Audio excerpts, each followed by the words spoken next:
Hey everyone, thanks for joining Quick Tech Tutorials. Today I'm going to pick up where we left off in the first tutorial of how to create a classroom. Today I'm going to show you how you can invite your students to the classroom. So I'm at the homepage of our class that we made. Again, this is just a fake class just to go through the procedure of creating a class and what everything would look like from the teacher perspective. So up at the top I have Stream, Classwork, and People. I'm going to click People.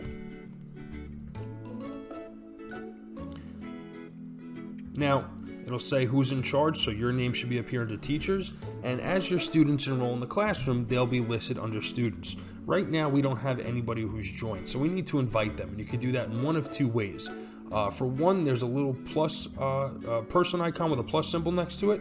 I can click that, and if the students have a Gmail account or a Google for Education account, you could invite them with their account name here.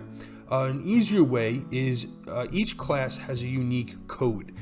You could write down the code and provide your students with that. You could display it on your smart board or Promethean board, and the students can actually join the class. So the same way we created a class, there's the option to join a class, and the students can enter the code right there. If you're unsure how to do that, please check tutorial 1 on how to create a classroom.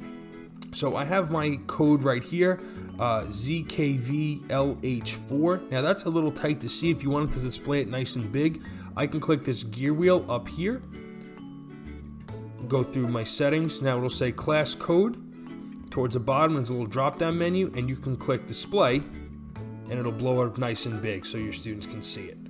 Alright, once they enter the code, you'll start to see their names pop up in real time underneath the student section. So what's nice is on usually the first or second day of school, if you choose to do this, you can make sure all of your students are in the class before moving on. Thanks for watching this tutorial. Please make sure to click subscribe below and turn on notifications, and also follow us on Instagram at quick_tech_tutorials to stay updated on any new tutorials we post.